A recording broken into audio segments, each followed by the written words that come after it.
Last round, it was the Simon and T show. The two drivers put on a stellar scrap at Road America, running within a few tenths of one another for much of the race. Today, though, brings a new challenge, the streets of Long Beach. Who will take home the checker flag? We'll find out soon as we watch round 10 of the Lotus 79 Sunday Grand Prix Series. And we'll see it all live here on the Global SimRacing Channel. Hello everyone, I'm Justin Prince. Alongside me at the booth today is Gary Weaver. Behind the scenes, our director Ryan Bauer, and he's using cameras provided by Dougie Beard. Long Beach has been home to many great races throughout history. Let's find out why with our GSRC track guide.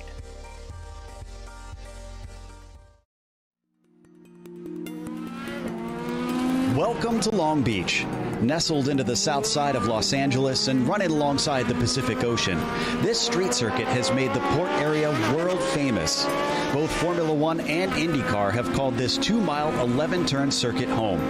Winning here has become a prestige worth boasting about among open-wheel pilots. Indeed, the winners list includes the likes of Lauda, Andretti, Unser, Montoya, Power, and many other legendary names in racing. Much like its European sister over in Monaco, it's short, tight, and punishing.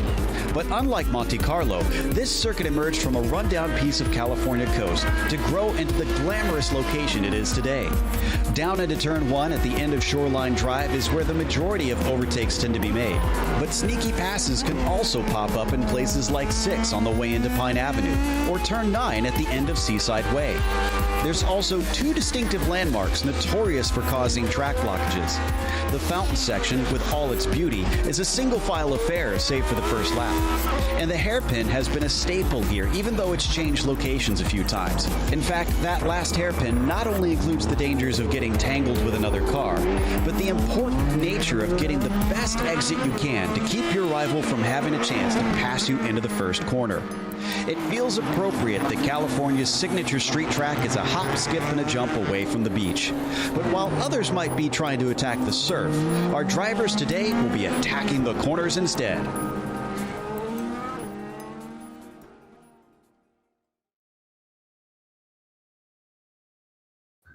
A look at your GSRC track guide for Long Beach. Now, let's bring my co-announcer for today, Gary Weaver. And Gary, this track has hosted everything that's talked about from Formula One Grand Prix to IndyCar action, but brings plenty of challenges for the Lotus 79 today. Yeah, this track is absolutely amazing. A nearly 2-mile street circuit located quite literally in the streets of Long Beach, and a track that I still have yet to go to, but I very much want to. There are some some occasional treacherous zones here that we're going to be working our way through. And I've actually done a couple test laps here in the Lotus 79, and it is so much fun. But this track, however, does have a few bumps here and there.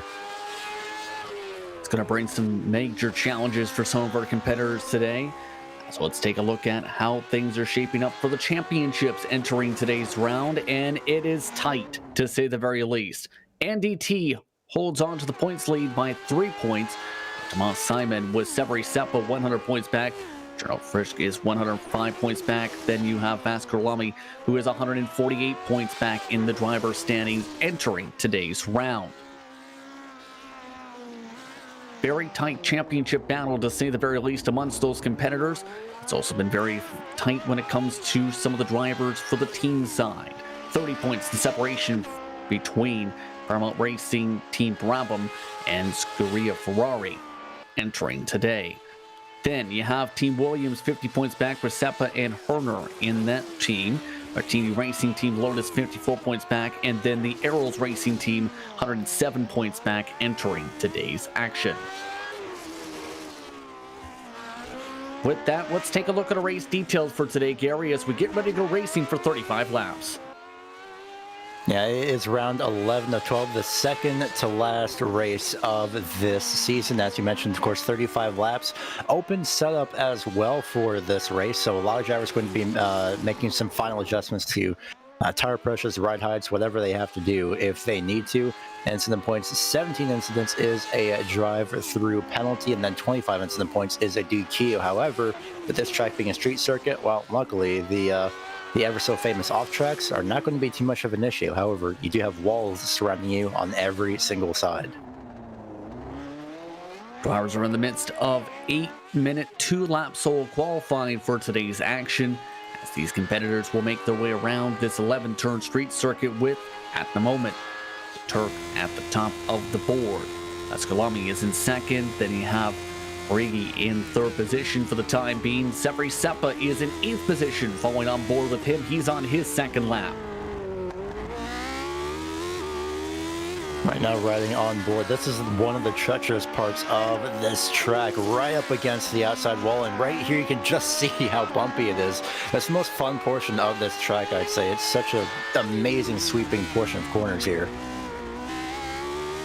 You can also just see how much speed you're carrying around the racetrack and how quick the acceleration is. Up to 120 miles an hour that section, quickly down to 70 miles an hour to be able to round the corner.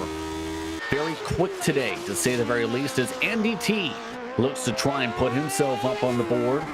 He's on his first qualifying lap, and what a season it's been for T so far, as he says hello to us, as you can see up the middle. That's a nice little touch there on the paint scheme. That is absolutely amazing. Very clever as well. And for Andy T, this race is going to be actually really good to gain to gain an advantage in the championship point, because at the moment I still do not see Tomas Simon. I don't believe Tomas Simon will be racing this week, so that 3-point gap is probably the closest that we'll see up until heading into the final race of the season. See how things shake out for the championship points after today's round, to say the very least. But Andy T looked very loose in practice, and some of the drivers like to run at the very edge here of this racetrack, and many of the racetracks, some of them prefer that loose type of feeling. Gary, how do you prefer to run this type of racetrack? Do you prefer more stable, or do you prefer to have it to where you're slipping and sliding but carrying a ton more speed, possibly? Well, this type of track for me personally, it's of course down to really, I'd say a bit more on the tighter side compared to being loose. Because, well, again, there's just some portions of this track you can just see how bumpy it is. So I'd rather, in some portions especially, I'd rather have a tight car rather than a loose one. At least a tight one that you can be sure that it's controlled for the most part, save for a couple corners, or of course you could just. It really depends on the track entirely. Time for fifth, by the way, for Andy T at the moment in qualifying, a 109.975. The pole time is a 109.2 at the moment on the board. Look at Barry West, as he's one of the drivers in the bottom half of the board for the time being. Andy T now approaching the final section of the racetrack, and that's one of our danger zones for today, is turn 11, where it's nice and tight, and it's going to be tricky for the first few laps. Andy T bumps himself up to P2, but it's still 0.4 off the pole time. Looking incredibly close throughout the entire rest of the field, ranging from pretty much second all the way to, I'd say, about 6th place, where everyone is just in that small little gap there. Meanwhile, De Turk is in a world all on its own, so that's definitely something to very much look out for. As for this number 16 car, I don't actually, yeah, no, there should be just enough time to at least get at least one lap in here for the 16. It'd be by a couple seconds or so. He is the last driver on racetrack trying to set qualifying time. See how things fare out. The separation from the top and bottom of the board, by the way, about 5 seconds from our field today. Single split for our competitors for today's action. Tyrrell trying to set himself up on the board. 26 cars in particular will be in the field for today. Let's talk about those danger zones for today, because the fountain can cause some potential trouble. Turn 11 can cause trouble. How do you try and make sure you get through those sections cleanly today? Very carefully, especially from personal experience. That turn 11 it's easy when you're going single file. If you're going to try and make a pass there, you'd better utilize all that space available. And yep, as Teotero demonstrates very graciously, is that wide line. That's basically as wide as you can go as he finishes, well, at least an attempt at a lap time, unfortunately clipped the outside tire barrier. There's a turn 11, like you did mention, Justin, but there is also, I believe it would be turn 5, heading down the back straightaway into turn 6, where it's just that pretty much is a severely bumpy portion of the track. That's in reference to West Shoreline Drive, where some drivers will be fighting for today. But let's take a look at your starting grid and how they will shape up to start things off. The Turk is on the pole today with a 109.260 with Andy T in second. Skalami starts in third today with Severi Seppa in fourth position. Ricci starts in fifth position with Toinen in sixth. Henkel will start in seventh. General Frisch in eighth position. Rounding out the top 10 positions, Zani along with Carini. And then the rest of your, well, actually going down to at least the 20th place position, we see Peter, definitely going to mispronounce the last name, so we'll go with Peter K in number 12 for now. Timothy Reed starts off in 12th, and the sixth machine of Dennis Shanning in the 13th place position. Then we have Pablo Suarez in 14th. Adito in 15th, and then Barry West running out the 16th place position with Keith Herner in 17th. 8th place going to James Donahue. John Tackerberry in 19th, and running out the top 20 is Bradley Znack. Walker, Joseph Holman, and Thomas DeMove were the last of the drivers to set times. Otero did not set a time. Bill Kraus did not go out for qualifying, neither did Ryan Cullimore for today's action. That's the look at your 26 drivers for today's race. As they're all lining their way up on the racetrack, let's take a look at the track conditions. 64 degrees is the air temp, 65 degrees the track temperature for today. Mostly cloudy skies. The wind's currently gusting to 7 miles an hour. That's 18 degrees Celsius and air and track temp for reference sake for today's action. But we're all set to go from Long Beach. The engines are revving. The green lights are out. We're underway from the streets of Long Beach. We're already colliding for second. They're already colliding down the front straightaway as several different drivers wreck. Andy T was able to get through cleanly. Several drivers are still stacking up down the front. I have absolutely no words for that. The Turk just did not get going off the start as they make their way through the fountain section. Andy T slipped his way up to first place temporarily, but right here on the main start, he just did not get going, and then wheel spin kicked in, locked up the brakes temporarily, and then unfortunately just, wow. Wow is the best thing you can say in that. At least 5 cars are out and several more with significant damage as a result of that incident. Not what you were expecting early on in this one. But at the moment, it's Andy T who is in the race lead. Turk has been shuffled to second after that chaotic start. It's behind by 1 second. The next cars back are almost 3 seconds behind after that beginning of the race to end off the first lap of 35. Very close battle in the final portion of the top 5, just rounding out the top 5 rather.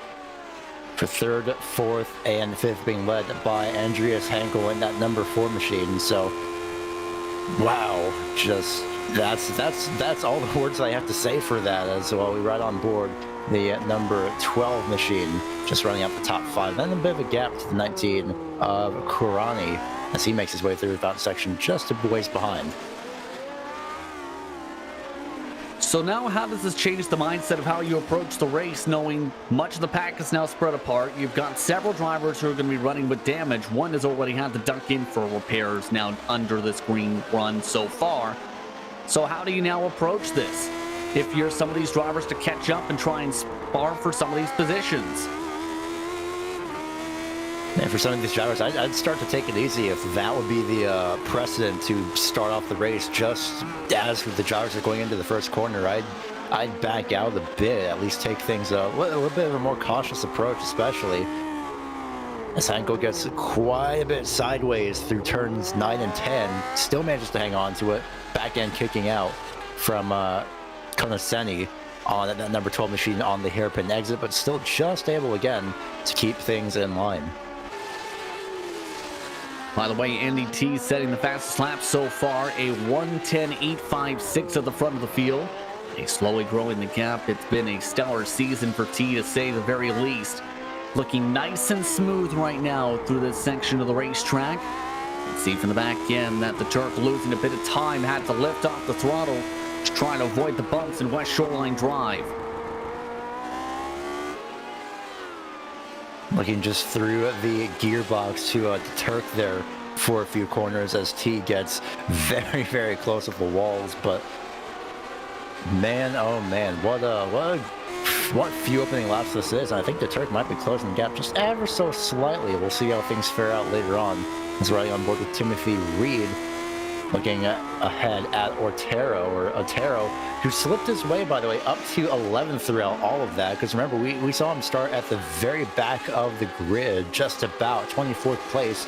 Next thing we know, he is in 11th after all that, not even lap 1 chaos, more front straightaway chaos.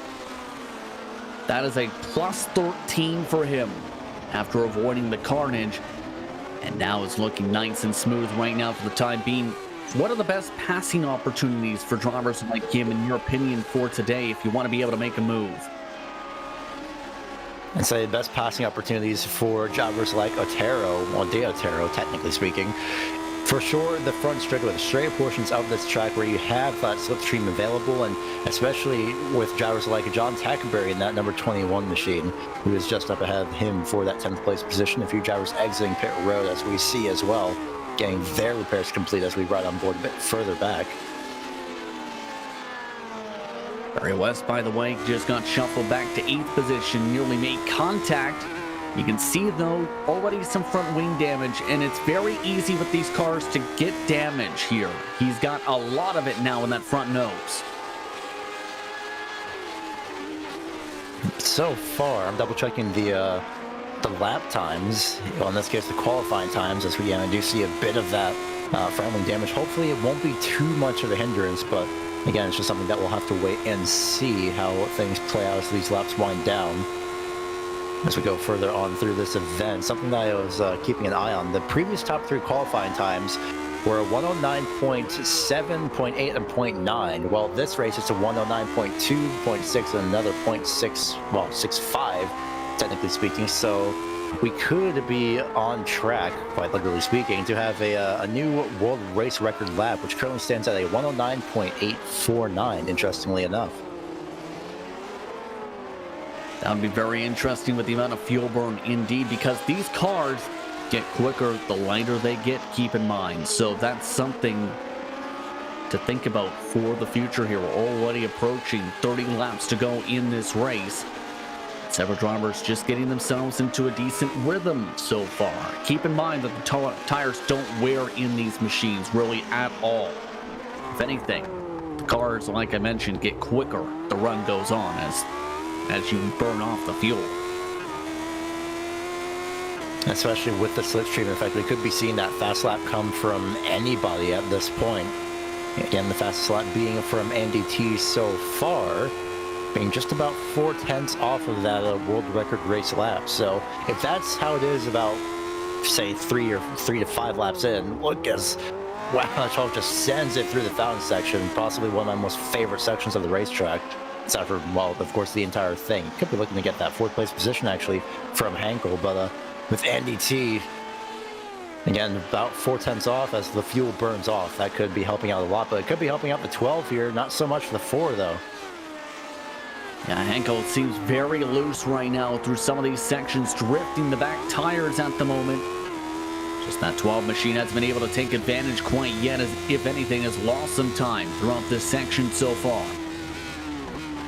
You can see just the difference in the braking marks, though, as well. Peter seems to be more confident a little bit deeper into the corners, while it's a bit more of a lighter trail brake for Hankel so far. So it could be Hankel just trying to, again, get into that rhythm like you mentioned, but at the same time, well, Condescending, I believe is how it's pronounced, his rhythm just ever so slightly different, as Survey Seppa has actually decided to retire from the session after that opening wreck, unfortunately. Geno Frisch is also in that grouping of drivers who are out of the race. Otero got some curb. We'll see how Reed tries to attack here. He tries to go to the right side. Already defensive line from De Otero to try and prevent the run. Breaks up the slipstream, not able to make a move is Timothy Reed. Something I noticed as well with these cars compared to the Dallara Indy cars, where on the front straightaway, you're usually down on the left-hand side and you swing out wide on the front straightaway heading into turn 1 as Otero gets very loose from those bumps. as we head down the ever so famous Shoreline Drive, or Pine Avenue, correction. Just trying to keep things together is Otero, but something I noticed with the line difference is that these cars are, at least to me, from what I felt when I did a couple test laps, is that it feels a lot more natural to be on the right side of the front straightaway rather than swinging out to the left-hand side, as Otero decides at this point just to let Timothy Reed by, and great show of sportsmanship there. By the way, Pasqualami is still among the drivers who are involved in an incident who have elected to keep on running. He is in 21st position, significant front wing damage to that car. He is 4 seconds off the pace at the moment from the race leaders. 1:14.1 last time by. And on board Pablo Suarez in the number 11 machine. Looking at Barry West, just lurking ahead, a bit of a bobble there on the corner exit, but still just manages to hang on to it. Barry West is following break back to Suarez, and keep in mind the reason for the damage, by the way, for Barry West was that lap 1 start of the race incident where he had a couple drivers launch off his front wing. That damage seems to be really impacting him. He'll let by Suarez, in fact, to the inside for position.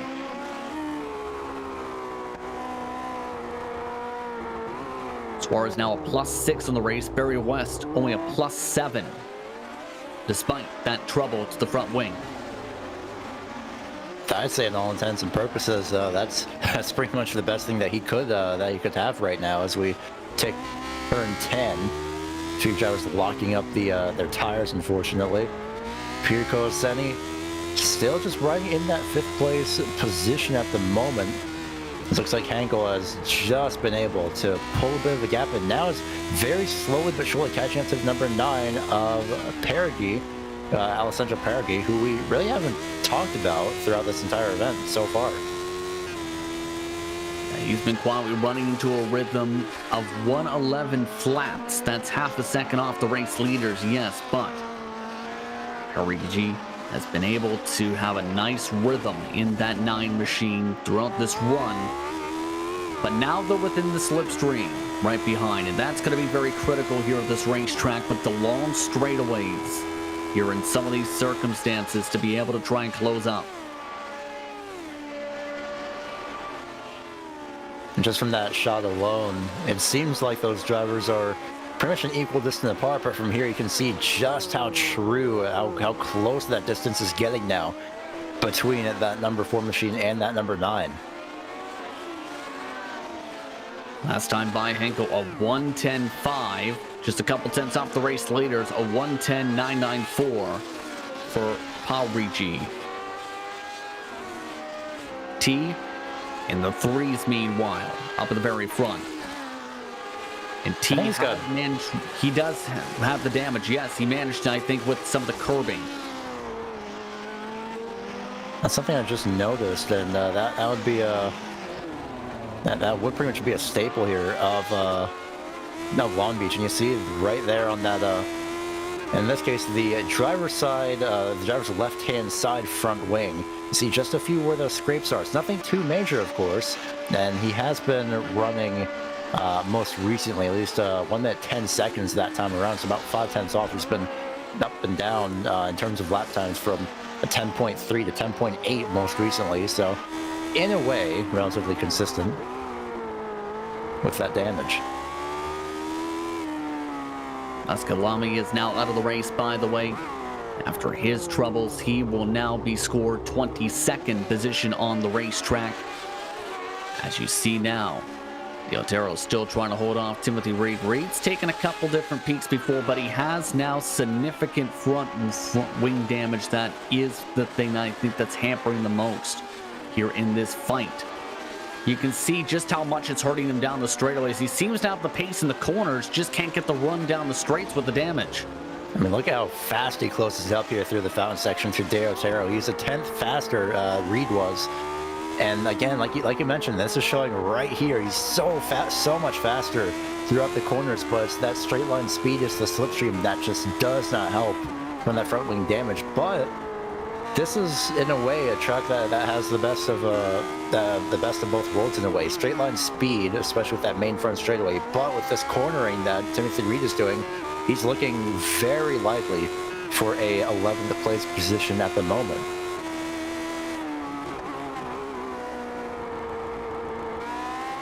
You can just see how bad that damage is from the gearbox from D'Altero. And they have picked up the third driver in this train, by the way. Joe Walker has slowly reeled them in. It's a +8 for Joe Walker on the race so far today. He is within 1 second of these drivers right now.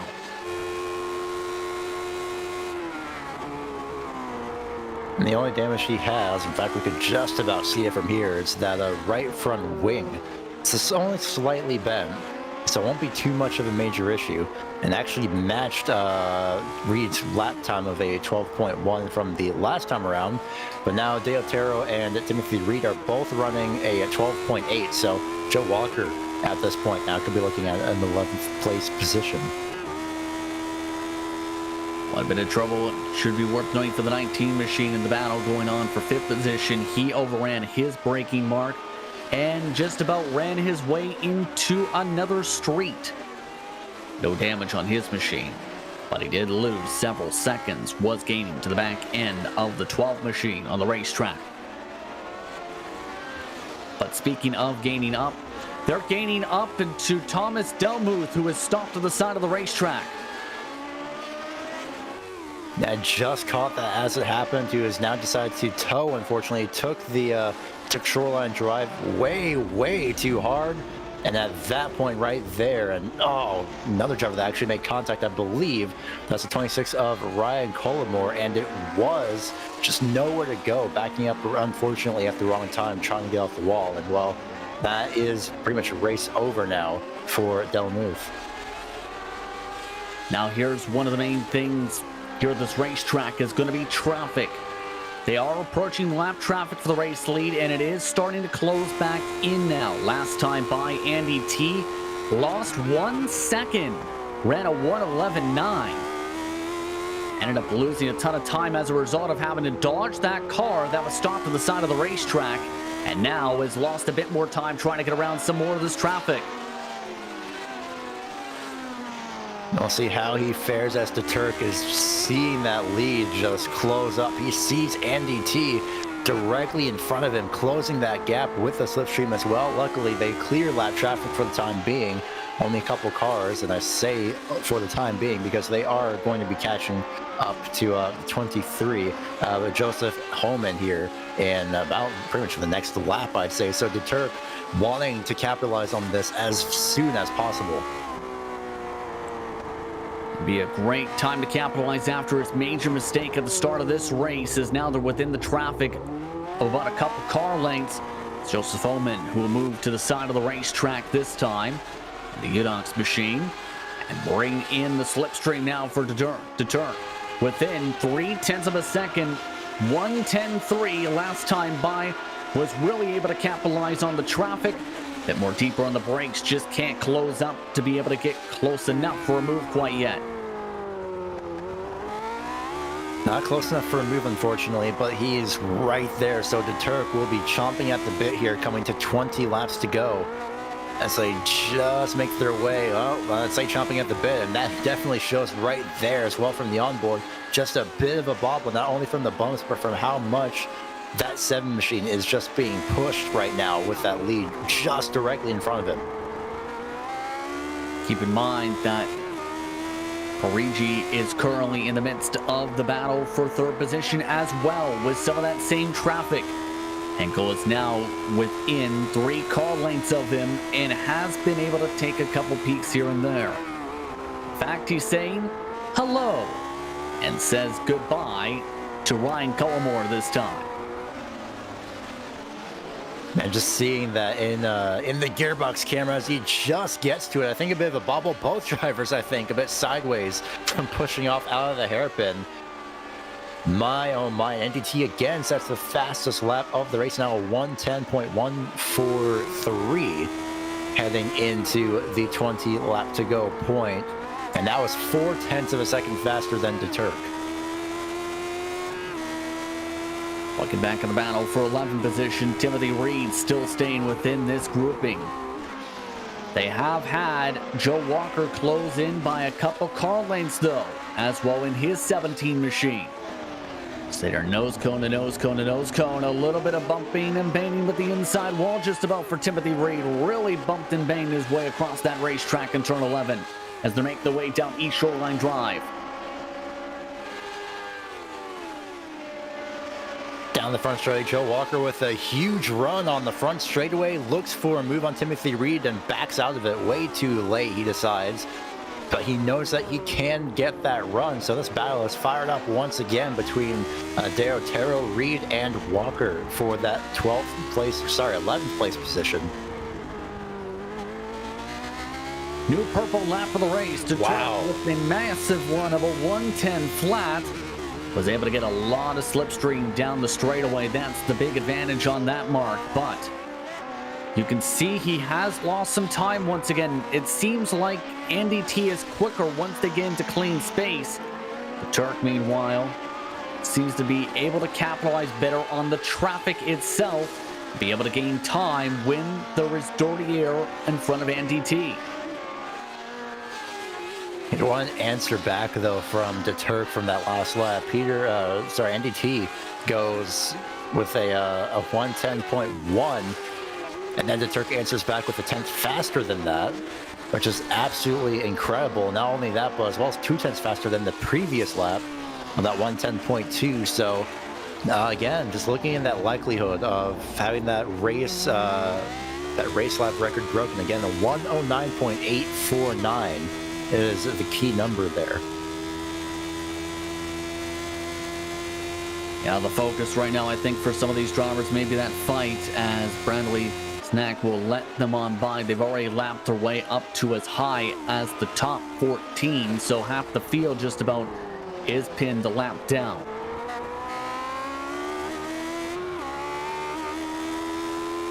Right on board Timothy Reed, who eventually did get passed by Joe Walker in that number 17, and just, well, this is going to be an unfortunate pun.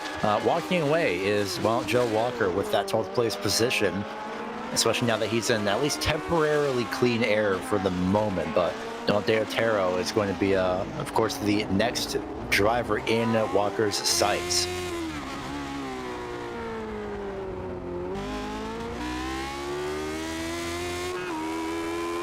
Taking a look from Andreas Henkel now. Still looking to scrap for a position. He has gotten his way by for 3rd position, I should say, this lap. After being able to get a run. Let's take a look at the replay for the pass. Oh, And I think it was because of a mistake. I think that's what that may be from. no, they just held on to it. They nearly made contact there. But luckily, they just avoid each other, and then Parigi had actually just pushed off of turn 11 there. Enough to lose the gap, at least for the moment. This is what happened, though. You see, he nearly pushed into the tire barrier there, Gary. Now, both drivers pretty much just giving it their all here to be on the final step of the podium. And of course, I don't blame them here. And then here they come through the hairpin. This is where they just nearly made contact.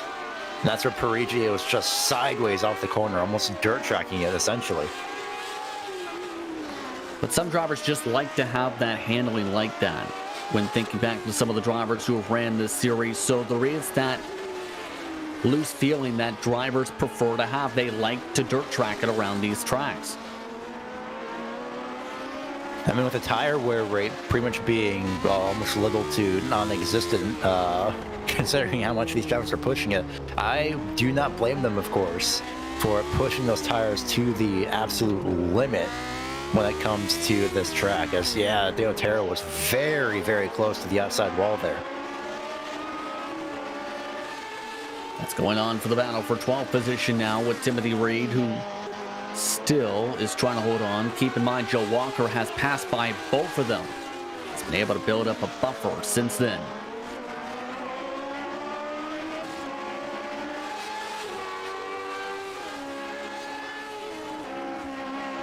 Right now, at the very least, they've got a 20-second buffer to the next car back for position as well. As we look back towards the front, the Turk and his lap times, they continue to trade fastest laps back and forth. At this point, if you're Michael, how do you try and close up this gap, first of all, to be able to have a shot at NDT?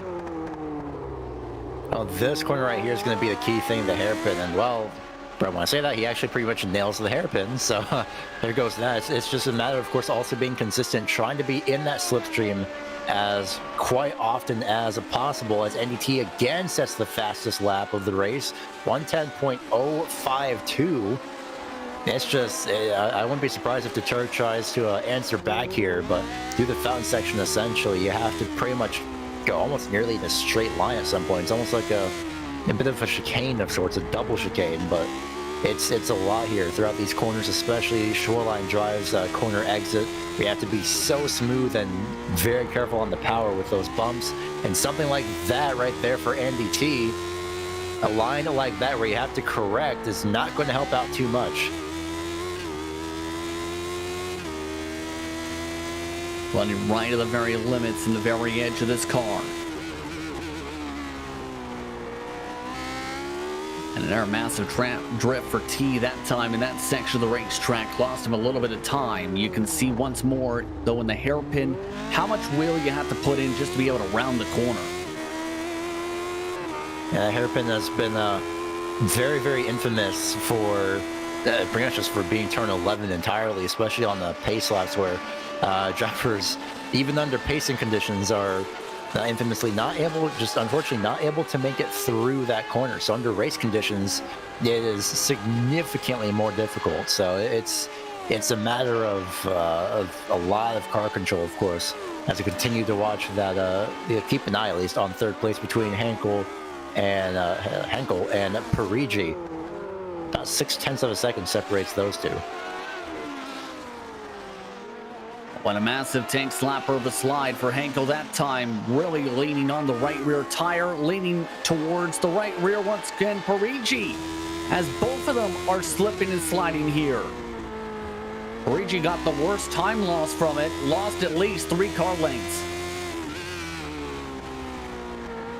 Man, just how much of a motivation killer that is when you're closing the gap, and next thing you know, unfortunately, just push way too hard. They actually they're actually almost equal lap times, about almost exactly a 10th off of each other the last time around. But Parigi able to actually close the gap here throughout the final section of the track.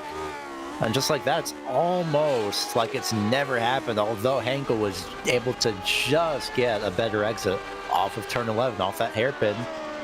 And the last time by, well, pretty much equal lap times again, about 100th of a second off, just about.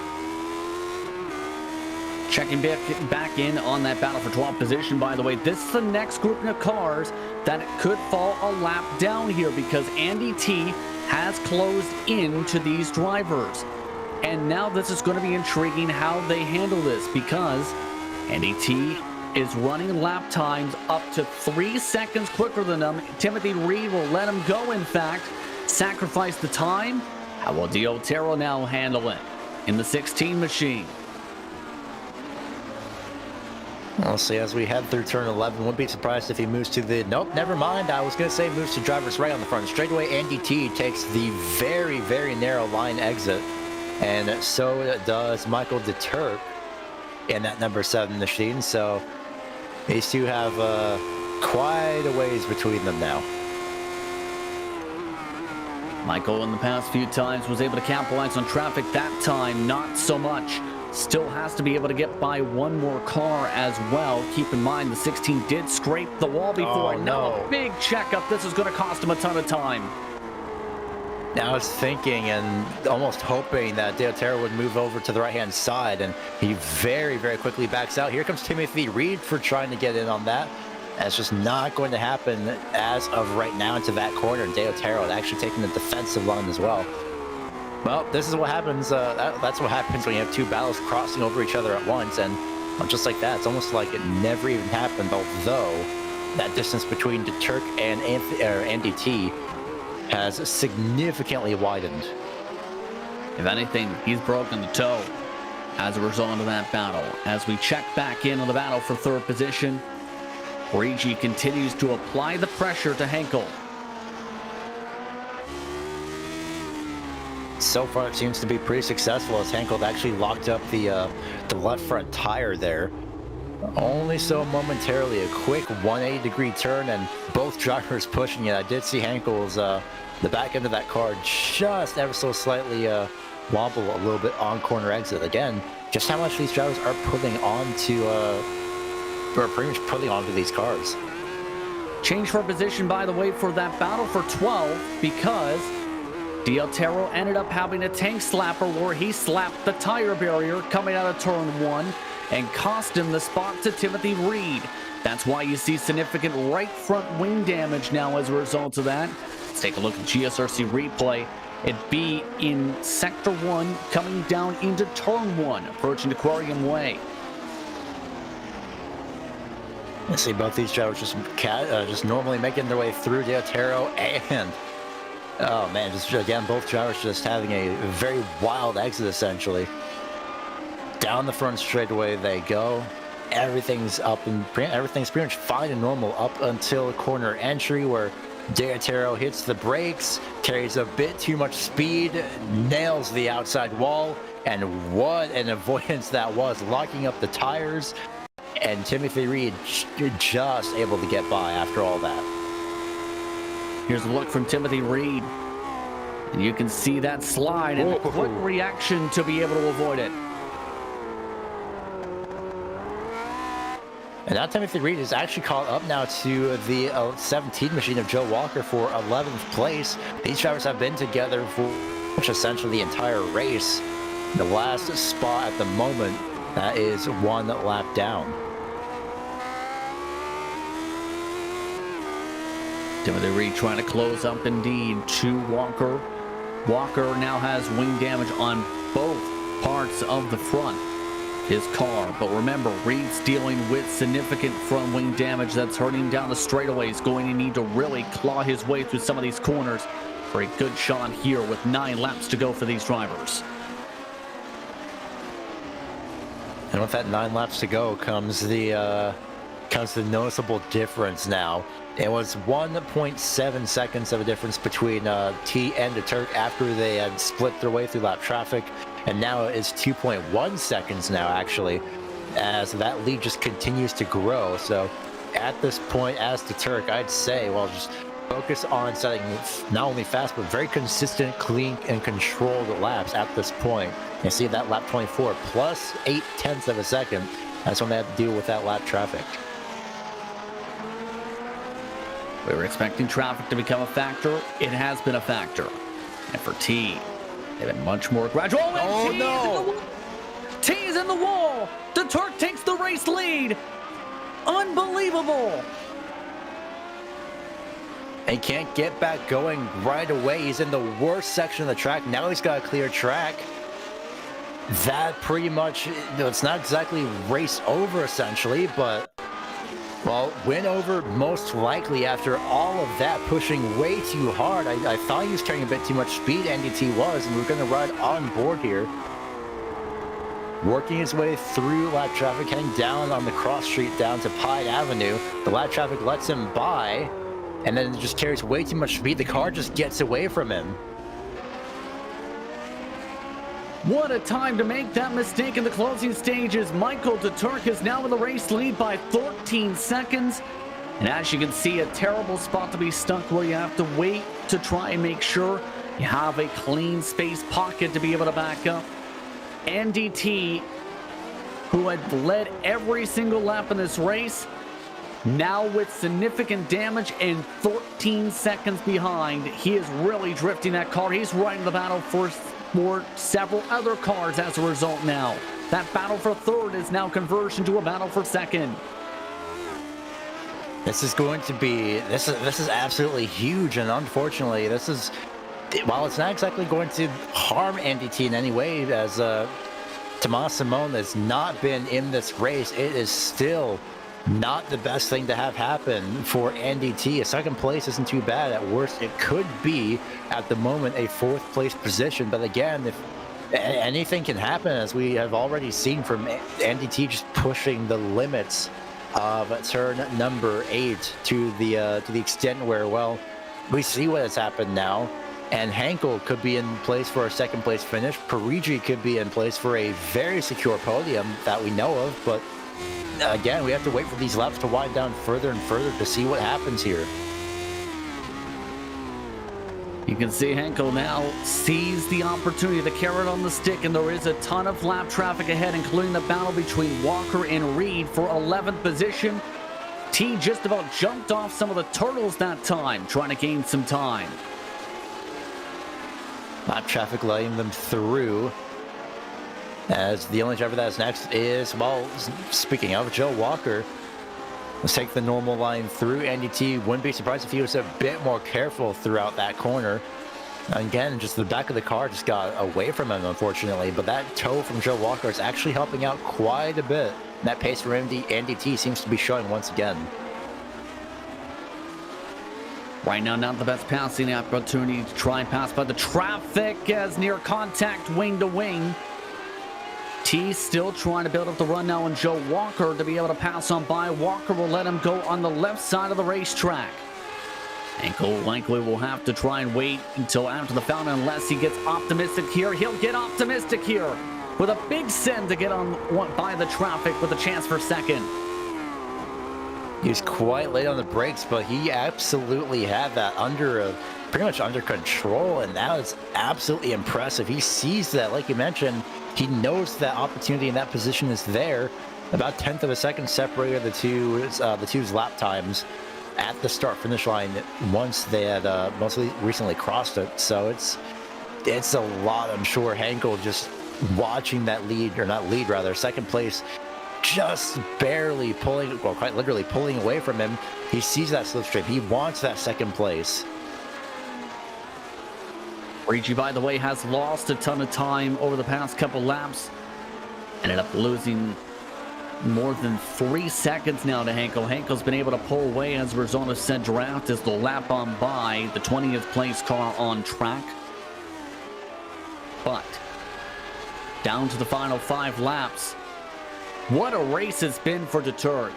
Made a major mistake at the start of the race, ended up making contact with several drivers, ended up having the big one, falling back to second, staying in the draft of Andy T, lost about 2 seconds as a result of traffic, then T ends up having an incident and ends up falling into the race lead. Unbelievable race as we take a look at the 15 machine, who's in the battle for 14th. Holman is trying to hold on to that position with damage. In fact, it actually could be the 15 game that 14th place position here. Zanak actually, again, not significant front wing damage, and what could be a Newman-inspired livery on that car. It looks very nice as they make their way down the front straightaway. There has been a change for position, by the way, in the Timothy Reed-Joe Walker battle as well. Keep in mind, because, well, James Donahue nearly got hit in the back end by Walker as Walker trying to make his way through turn number 5. So they have swapped positions as well. Walker now shuffled back to 12th. It's still a +9 for him. That's the bright side. And you'll see there's a lot of traffic ahead of Joe Walker. And you'll see when they come to the corner exit here, near contact with that damaged machine. Oh man, that is the, I'd say personally probably would be the most terrifying place to have to almost have contact there. Not only is corner exit in and of itself terrifying enough, but now you also have the lap car in your preferred lane just about. Oh my, just what a race. By the way, well, that second place position battles pretty much all but fizzled out for the time being, and that's it for the time being for an unfortunate reason as we continue to take a look at the Turk making his rounds in the lead. Henkel pushing the absolute limits of the car almost sideways out of the majority of the corners of the previous lap. Unfortunately, just nothing he's able to do is going to get him closer to Andy T at the moment. The only thing that could be a factor for that battle possibly maybe mistakes in traffic once more. Another 8/10 picked up for T. He's broken the toe. In fact, for the car that's running in third spot, Prix has fallen back 5 seconds, though, from Henkel. As a result of said toe as the lap traffic lets by Andy T. But man, oh man, as we come up to 2 laps to go, what an eventful race again for the 7 machine. What do you think the emotions are going to be like for Michael, where you have that mistake at the start, you end up holding on to second position, you end up falling behind by as much as 2 seconds, and then see a mistake from Andy T get you to the race lead by 12 seconds now? I'm pretty sure he's very much under control. As a quick mention of that shot from Henkel just sideways on the exit of turn, it was absolutely incredible. But for the Turk, again, like you mentioned, just all of that on paper, it doesn't seem like too bad of a race. You made a quick mistake. You just didn't get going on the start. You fall back to second, and then next thing you know, well, you're in the lead after a mistake from the driver that's been dominating all day. Well, in terms of positions on paper, seems like a pretty normal day, but for the Turk, after all of that, the minuscule details is what matters for that 7 machine. So all he has to do, again, is just at this point, even if it costs him 1 to 2 seconds, it's just at this point conserving the entirety of your car on that final lap. And the same can be said for some of these hour battles too, where there's a chance for a valuable position, yes, but it's the matter of, can you get it done cleanly? Say if you're Joe Walker to get by Timothy Reed once more. They are in the midst of drivers trying to pass by them. Keep in mind as well still as Walker big send through the corner. Still seeing that place in front of him, still trying to get that position, especially when we come down to the final lap. Just this time by, I believe. Yes, it is. Turk has seen the white flag. Final lap from Long Beach. What's been an eventful one, to say the very least, today. Andy T, meanwhile, just set a 109.8, Gary. What was that world record time? 0.02 of a second faster. It was a 0.849. That's a 0.869 by Andy T. An incredible time for T, but unfortunately for T, will still come up 1 spot short. As a result of his trouble, just needs to make it through the final sector. For Michael the Turk, though, he was there to pick up the pieces from the major mistake from T. After his mistakes early on in this race, he ran as much as 2 seconds behind T with the result of traffic, but in the end, he's the one who's there to capitalize. The pole sitter, Michael the Turk, down the final straightaway, will win at Long Beach. And celebrating by weaving his car all over the road. Andy T gets caught up in the middle of everybody, and it's a 109.502 for Michael the Turk from that fast lap. As Andy T got caught up in lap traffic, that sent him down to a 1 minute 13.6. After all that, Andreas Henkel does get that 3rd place position with Parigi 4th, and that 5th place position being rounded out by Peter Kozenski. What an eventful race, to say the very least. Good team day, I think, for the Martini Racing Machines. This is the last car on the lead lap, Pablo Suarez. Very quiet day for Suarez, by the way, +6 on his day to be able to get the final spot on the lead lap. It's one of the drivers with minimal damage from that early incident from this race, but those green Lotuses are going to be very happy, I think, today. With that, take a quick break. Post-race coverage coming up here on GSRC.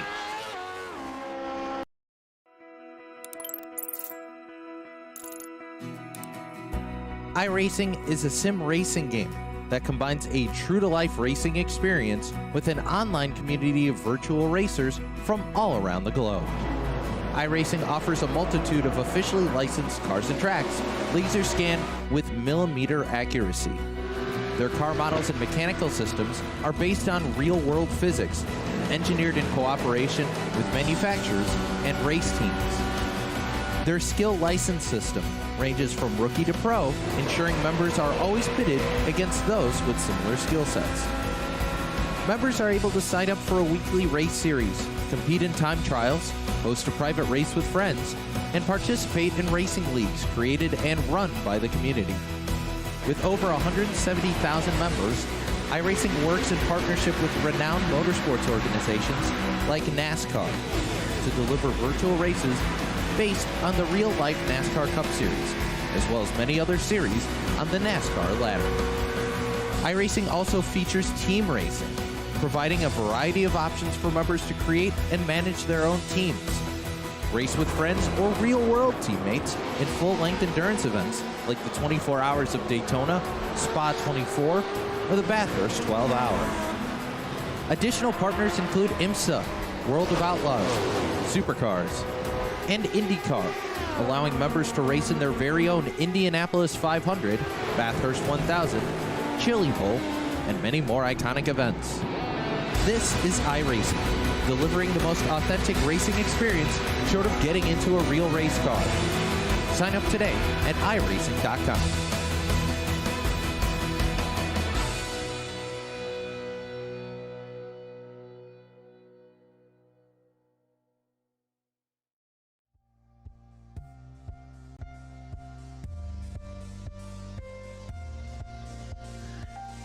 We're looking back at the start of what was an eventful race today after Michael DeTurk had massive wheel spin to start this race off, which provided plenty of carnage to start off today's action. But in the end, he still comes away with the checkered flag despite several drivers getting collected in one of the largest incidents of the season so far.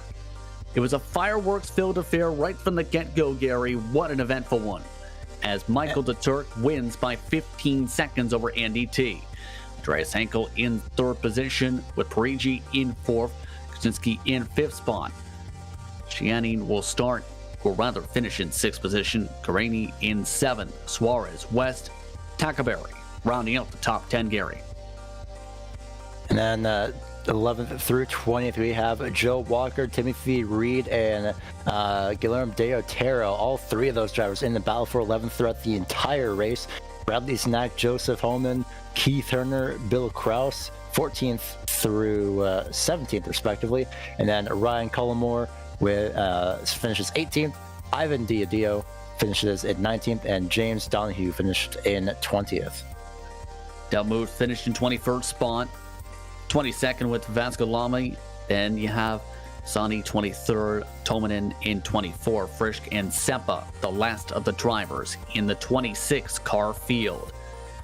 It was an eventful one, to say the very least, here in the streets of Long Beach today.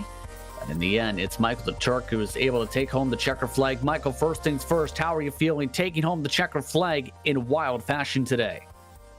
I'm really happy because it's my first win on a Sunday, my first pole on a Sunday, my first fastest lap on a Sunday. But the wheel spin start and a bunch of people dying behind me kind of sucks. I'd rather win on merit than people dying and Andy having an unfortunate spin. So I'm really happy, but I'm also like, I wish it was better for everyone. So. On the bright side, too, you broke the lap record, the world record, according to Gary Weaver, by 0.3 of a second as well on that. Wow, that's cool. Yep, a 109.502 was that time. But talk us through the difficulties of this race, because when there wasn't the eventful moments, you were running in second here for much of the race, and then at one point lost 2 seconds. Yeah, traffic is difficult for everyone. People spin. People are on different lap time deltas. I think Andy got held up a little bit more than me in some places. I wouldn't say I had the outright pace to challenge him. He is incredibly fast all the time, and his lap for lap pace is always better than mine by a long margin. So he got a little unlucky today. I got a little lucky. Andy definitely deserved the win. Next up is Interlagos. Your thoughts on that next racetrack? It'll probably be a drop week for me, even though I'm out of drop weeks for the championship. I'm just not a huge fan of Interlagos. I know a lot of people like it. There's a few too many slow hairpins in it for me. Anyone you want to thank for the run today?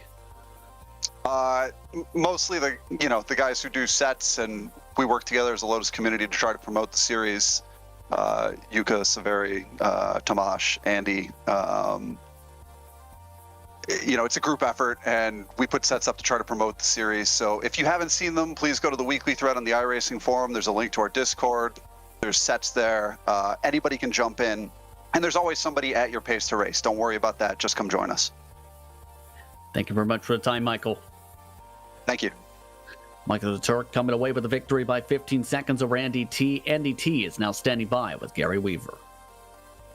Yep, here with the second place finisher Andy T, who had a dominating race and unfortunately just pushing turn 8 way too hard resulted in that second place finish, right where that car number was. But coming into this race, Andy, you were 3 points ahead of Tomas coming into this event. You are now 12 points ahead, so even with the second place finish, luckily you are able to still retain that lead, of course, especially since Tomas did not show up this week, but I'm pretty sure you still will have won those extra points. Overall, though, not too bad of a day.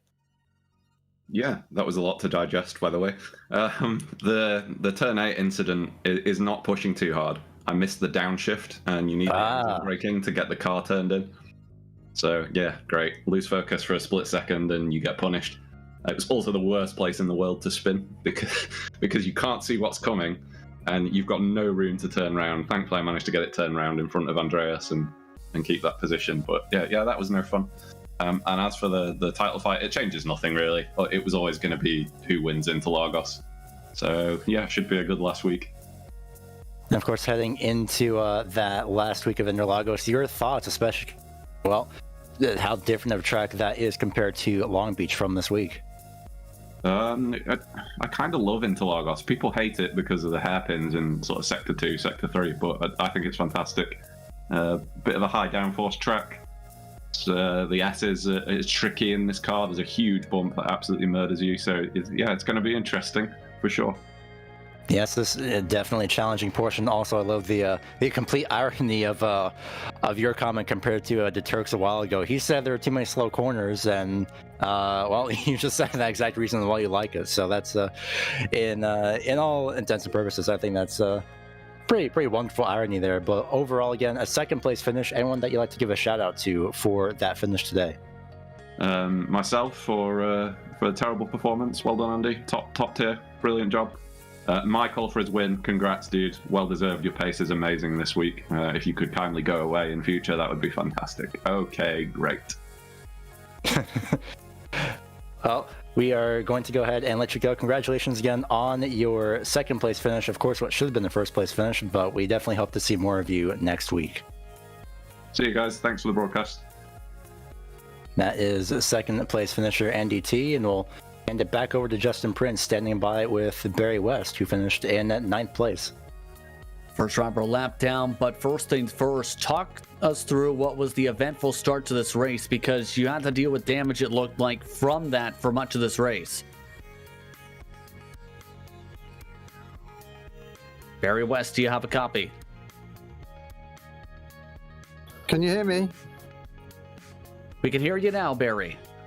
Yeah, Justin. Yeah, I know what it's like. The beginning of this race, I got clobbered last time we raced here, and didn't see turn 1. And I was trying to be ultra careful, but it just kicked off so much. There was a little way through, and I was just caught the back of Pablo, so that gave me the damage. But fortunately, it was a straight hit, so I don't think it did too much damage to Pablo. But it eventually caught me up, and we've been similar pace all week. So because of the tap, I thought I'm not going to fight him too hard. But then, it was just a matter of trying to keep it on the track. I did one race yesterday, and I got damage, and I'd practiced driving steering at 55 degrees like all race, and I didn't even touch the walls once. So yeah, I had good practice, but I just not got the pace here. It just makes you so nervous. The walls are so close. It's quite a balls out track really. But yeah, best result of the season, but worst race of the season for me really. And I've got to apologize. Go ahead. Sorry, I need to apologise to Andy at the end. I tried to get out of the way, and he caught up right on the apex, and I think we just nudged a little bit, but fortunately it didn't cost him a place to Andreas. So, yeah, but there was a couple of back markers there as well, and it was a bit. They were racing each other, and I didn't know whether to go past them or not earlier. But yeah, it's just a tricky track, and especially when you have a lot of cars on it, it's challenging, very challenging. Interlagos is up next. Your thoughts on that circuit to close off the season? Where? Sorry. Interlagos. That's a funny circuit as well, isn't it? High downforce or low downforce, which way to go? It's an annoying circuit, but I seem to do well there, so I look forward to it. Anyone you want to give a shout out to? Anyone you want to thank here today? Well, just for everybody for racing and making it such an event, and it was a good turnout in the end. We thought it was going to be a low participation this week, and obviously to you guys for doing a great broadcast. Cheers. Cheers indeed. Congratulations to the run today, Barry. Thanks. Barry West coming home in 9th. Like to thank him, Andy T, Michael the Turk for taking the time to speak with us for post-race coverage. And your final thoughts, Gary, on what was a wild one, a wild start, a wild middle, a wild end.